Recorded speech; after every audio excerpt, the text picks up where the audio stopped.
Hello အားလုံးပဲမင်္ဂလာပါဖြူလက်တလိုင်းကပါရှင်ဒီဗီဒီယိုမှာတော့ကျမကဘန်ကောက်ကနေပြီးတော့မှဟိုဟင်မျိုးကိုရက်ထားနဲ့အလဲခေါ်သွားပါမယ်ရှင်အရန်လာတဲ့ရှုခင်းတွေနဲ့ကန်းချီတွေရှိတာမလို့ကျမတို့ဒီနေရာကိုဘယ်လိုသွားရလဲဆိုတော့ကျမတို့တူသွားကြည့်ကြမယ်ဟိုဟင်ကိုသွားမယ်ဆိုရင်ဘန်ကောက်မှာရှိတဲ့ဘန်စစ်စတေရှင်ဒါမှမဟုတ်ဟော်လဖုန်ကနေပြီးသွားစီးလဲရပါတယ်ကျမကတော့ကျမနဲ့နေတဲ့ဘန်စစ်ဂိတ်မှာရက်ထားလက်မှတ်တွေကုန်သွားလို့ကျမကနွန်ထပ်ပူလီကနေပြီးတော့မှစီးခဲ့ပါတယ်။ဒါဆိုလို့ရှိရင်တော့ကျမတို့ခီးစားကြရအောင်။အရင်ဦးဆုံးကျမတို့မြို့ပြင်ကနေစပြီးတော့ထွက်ပြီးဆိုလို့ရှိရင်ရှုခင်နဲ့အရင်လာတယ်။ထားလန်ရဲ့တစ်ဖက်တစ်ချက်မှာဆိုလို့ရှိရင်ကျမထင်တာစီအုံးပင်တောင်မှမဟုတ်အုံးပင်နေစိုက်တယ်ပြီးတော့မှအခုလိုကန်အကြီးတွေနဲ့မူးမီကန်တွေလည်းရှိပါတယ်။စပါးခင်းတွေနဲ့ထမ်းပင်တွေနဲ့အရန်ကိုလာပါတယ်။ထမ်းပင်ကတော့ဒီဘက်မှာအရန်ပေါ်ပါတယ်ရှင်ကြည့်ပါအောင်ဒီဟာလေး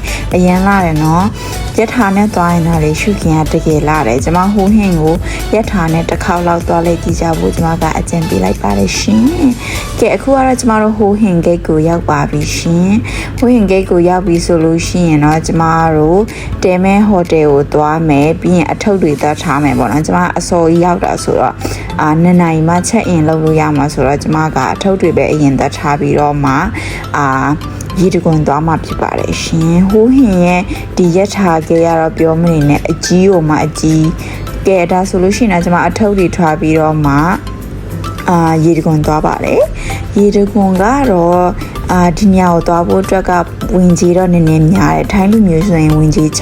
60နိုင်ငံခြားသားဆိုရင်ဝင်ကြီး300ပေးရတယ်အရန်လာတဲ့ရေတကွန်လားဆိုတော့ကျွန်မအတွက်ကတော့အရန်မလောက်ဒါပေမဲ့ငါးတွေတော့အရန်ပေါ်တယ်ငါးစာကျွေးလို့ရတယ် trekking လုပ်လို့ရတယ်အဲ့ဒါကိုကျွန်မကtrekking လုပ်ရတာအရန်ကြိုက်တယ် hiking လုပ်ရတာလည်းကြိုက်တယ်အဲ့ဒါကြောင့်မို့ကျွန်မက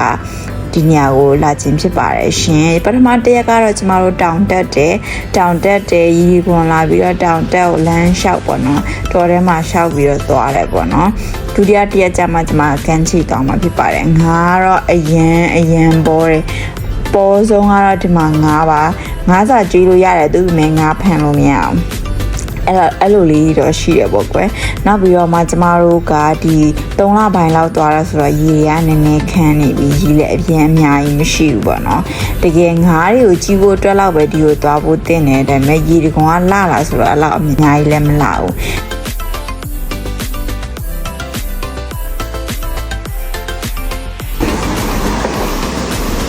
ငါးတွေကိုကျမလေ့ကျင့်ခံလုပ်ထားတယ်ကြည့်နေဟုတ်ပါအခုတစ်ခေါက်သွားတာလေလိပ်ပြအမဲတွေအရင်များတယ်အရင်ခေါက်ကဆိုလိပ်ပြအဖြူနဲ့အခြားအယောင်လေးတွေလည်းရှိတယ်ပေါ့နော်ဒီတစ်ခါကတော့အမဲတွေများတယ်ပြီးတော့ပဒုံကောင်တွေနဲ့တခြား insect လေးတွေသေးလေးတွေလေကျမတို့ကတောင်တက်တဲ့အခါတွေမှာဒီချွေးတွေအရင်ထွက်တယ်အဲ့ဒီချွေးတွေမှာအကောင်လေးလာကတ်တာတွေအရင်ဟိုမှာအသေးရဖို့ကောင်းတယ်ပေါ့နော်ဒါလေးကတော့ romantic အရင်ဆန်တယ်ကျမရဲ့ဒါပါကဲဒါကတော့နောက်ထပ်ပေါ့နော်ရေတကွန်ပေါ့နော်သူရဲ့ရေတကွန်အားလုံးပေါင်း9ထက်လား9ထက်လားမသိရှိတယ်ဒါပေမဲ့သူတို့က9ထက်ထိပဲပေးတက်တယ်ဒါကတော့4ထက်မြောက်ရေတကွန်ပြီးရင်တော့ကျမတို့9ထက်ကိုသွားမှာပေါ့နော်တစ်ထက်နဲ့တစ်ထက်ကလည်းနီးနီးလေးတွေလားဆိုတော့နီးနီးလေးတော့မဟုတ်ဘူးပေါ့နော်လမ်းတော့တော်တော်လေးရှောက်ရတယ်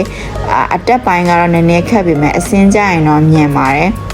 ပြီးတော့မှဒီလိုကြောက်ခဲလေးတွေလည်းအရင်များတယ်အခုကတော့9ထက်ကိုရောက်ခံနေပေါ့နော်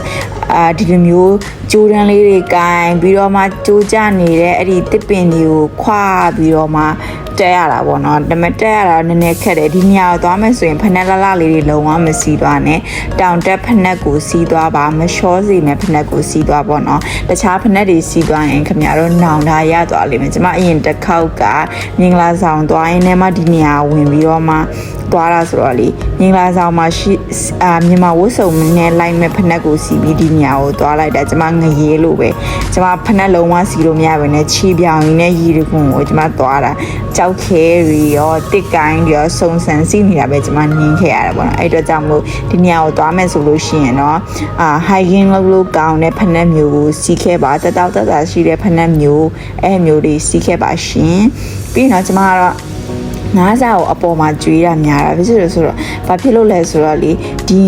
ဒီငါးတက်ကိုလေလူတွေရောက်တာကနေတယ်နေတော့ဒီအပေါ်ကငါးတွေကအစာသိမ့်မစားရဘူးပေါ့နော်အဲ့အတွက်ကြောင့်မလို့ကျမကအစာကိုအပေါ်ထိယူလာကြတယ်ပေါ့နော်အများစုကတော့3ထက်လောက်ထိပဲတက်ပြီးတော့မှအဲ့မှာပဲနေကြတယ်ကျမကတော့ပထမတစ်ခေါက်က3ထက်ဒီပဲရဒုတိယတစ်ခေါက်တော့ကျမ9တက်ထိရအောင်သွားတယ်ပေါ့နော်သူတို့ပေးသွားလို့ရတဲ့နေရာအထိကျမရအောင်သွားတယ်9တက်ထိပေးသွားရင်ကျမ9တက်ထိထက်ရအောင်ပါအဲ့လိုမျိုးငါကတော့အရန်များတယ်ဒီလိုမဲမဲလေးနဲ့တသေးလေးတွေနောက်ပြီးတော့မှအကောင်ကတော့ size စုံ block size စုံ guide စုံပေါ့ကွယ်အဲ့လိုမျိုးလေးရှိတယ်ဒီမှာရေးဆိုရင်လည်းအရန်ကြည့်တယ်အဲ့မှာလေကျမတို့ကလေဒီအပေါ်ဘက်ကငါးလေးဆိုရင်ခြေထောက်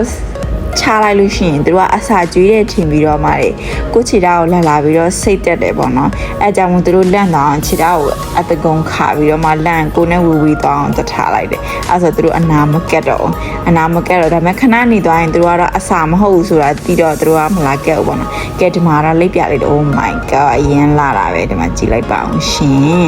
ကဲဒါဆိုရင်တော့ကျမတို့ဒီကနေပြန်ပြီးတော့မှစပစ်ချံကိုဝင်သေးတယ်စပစ်ချံကတော့လေစပစ်တီကကျမတို့ရောက်တဲ့နေ့ဒီမရောက်ခင်2ရက်လောက်အလိုမှာသူတို့ကစပစ်တီတွေအကုန်လုံးဖူလိုက်တော့ channel မှာစပစ်တီတွေမရှိပြန်စပစ်တီမရှိတော့ကျမတို့ဒီမှာရှိတဲ့အစားအစာတွေနဲ့သူတို့စပစ်တီလုံးနဲ့လောက်တဲ့ wine တွေရှိတယ်ပြီးတော့မှအရည်တွေရှိတယ်ကျမကတော့alcohol မတောက်ရှင်တော့ကျမကရိုးရိုးတခြားတောက်စရာအရည်လေးတွေပဲမှာလိုက်တယ်ပေါ့နော်ပြီးတော့အစားအစာလေးတွေရယ်ဟိုးဟင်ကကန်းချီတစ်ခုဖြစ်တဲ့အတွက်ကြောင့်မလို့အဲကိုရရင်ပင်လယ်စာကမဖြစ်မနေစားရမယ်ညစီမှလည်းကျမစားခဲ့တယ်ပြီးတော့နောက်တစ်နေ့မနက်မှာကျမတို့ကန်းချီသွားပါတယ်ရှင်ဒါကတော့ဟိုးဟင်ရရင်မဖြစ်မနေလာတဲ့ highlight ကန်းချီပါဟိုးဟင်ကတော့လေကျမပြောချင်တာသူ့ရဲ့ကန်းချီကပထရာကန်းချီထက်ဖတ်ထရာကန်းချီထက်အရန်ကိုကွာခြားတယ်ဒီမှာရေတွေကြည်ပြီးတော့ရေတန်တန်ဒါအောင်ကျွန်းမှာမဟုတ်ဘူးเนาะဖတ်ထရာသွားမယ်ဆိုလို့ရှင်ကျမတို့ကကော်လန်ကျွန်းတို့သွားမှဒီလိုရေကြည်လေးရတာဒီဟိုးဟင်မှာတော့ကျမတို့မြို့ထဲကကန်းချီမှာပဲကိုရေကအရန်ကြည်တယ်ပြီးတော့မှငါးတွေဆိုလို့ရှိရင်ဒီအပေါ်မှာမြင်ရတယ်ပေါ့နော်ဗီဒီယိုထဲမှာဒါတိတ်မမြင်ရတာပြီးတော့ငါးတွေကတေးသေးလေးဆိုတော့လေပြီးတော့မှတဲတောင်မြင်ပေါ်မှာကနန်းနေဆိုတော့အရန်ပေါ်တဲ့ကနန်းပေါက်လေးတွေကြည့်ပါအောင်အဲ့ဒီမှာလေအဲ့ဒီကနန်းလေးဆိုအပြည့်ပဲကျမကတော့ကနန်းလေးကင်လိုက်ပြီးတော့မှခယူကောင်လေးတွေကင်လိုက်နောက်ပြီးတော့မှခယူခွန်ထဲမှာနေတဲ့အကောင်တစ်ကောင်ရှိတယ်အဲ့အကောင်နာမည်မသိရဲ့အဲ့ဟာလေးတွေလည်းဟိုကင်ဒီကင်အကုန်ရှောက်ကင်ဒါကတော့ခယူပေါ့နော်ခယူတော်မှရှိတယ်သူလားကန်းချီနော်ဒါမြို့ထဲမှာရှိတဲ့ကန်းချီသူတို့ကန်းချီအချိန်သိမ်းထားတာအရန်ကောင်းတယ်အရန်တန့်တယ်ပြီးတော့မှတိတ်တိတ်ဆိတ်ဆိတ်လေးရှိတယ်ပေါ့နော်ဒီကိုသွားမယ်ဆိုရင်တော့အတန်အရန်ကျေလို့မရဘူးကျမထင်တာအများစုကဒီကိုလာတာအပန်းဖြေပြီးတော့မှအေးဆေးဆေးနဲ့တိတ်တိတ်ဆိတ်ဆိတ်နေချင်ကြတာဖြစ်တဲ့အတွက်ကြောင့်မလို့အရန်အတန်မကျေကြဘူးကျမကတော့ပြောချင်ပါတယ်ရှင်ဒါပေမဲ့ကန်းချီကအရန်တန့်တယ်ဒါကတော့တရားရခိုင်နဲ့အောင်မခံတယ်ကျမတို့ဖတ်တရားကန်းချစ်တဲ့အများကြီးတာပါတယ်ရှင်ဟိုးဟင်ကတော့တကယ်လာတဲ့နေရာထဲမှာတခုပါပါတယ်ရှင်ဒါလေးကတော့ငါဖမ်းလာတဲ့ဦးလေးစီကငါလေးတွေကိုရိုက်ထားတာပေါ့နော်ပြီးသွားလို့ရှိရင်တော့ကျမတို့ဘန်ကောက်ကိုပြန်ပါမယ်ဒါကတော့ကျမမပြန်ခင်ဒီကန်းချစ်ဘန်နာလေးကိုသွားပြီးတော့ဟိုလမ်းလေးရှောက်တာပေါ့ပဲဖြစ်ဆိုတော့ဟိုးဟင်ရောက်လာပြီဆိုတော့ကန်းချစ်မရရင်ဟိုးဟင်ရောက်တာနဲ့မတူဘူးပေါ့နော်အဲ့အတွက်ကြောင့်မို့ကျမကဒီမှာရှောက်ကန်းချီမှာရှောက်ပတ်ကြည့်ပေါ့နော်အဲ့လိုမျိုးတွေလုပ်ပြီးတော့မှကျမတို့ဘန်ကောက်ကိုပြန်มาတော့မယ်ရှင်အားလုံးကိုကျေးဇူးပါနောက်ထပ်ဗီဒီယိုမှာထပ်တွေ့ကြပါမယ်အခုကတော့ဘန်ကောက်ပြန်လိုက်ပါအောင်မယ်ရှင်ဘိုင်ဘိုင်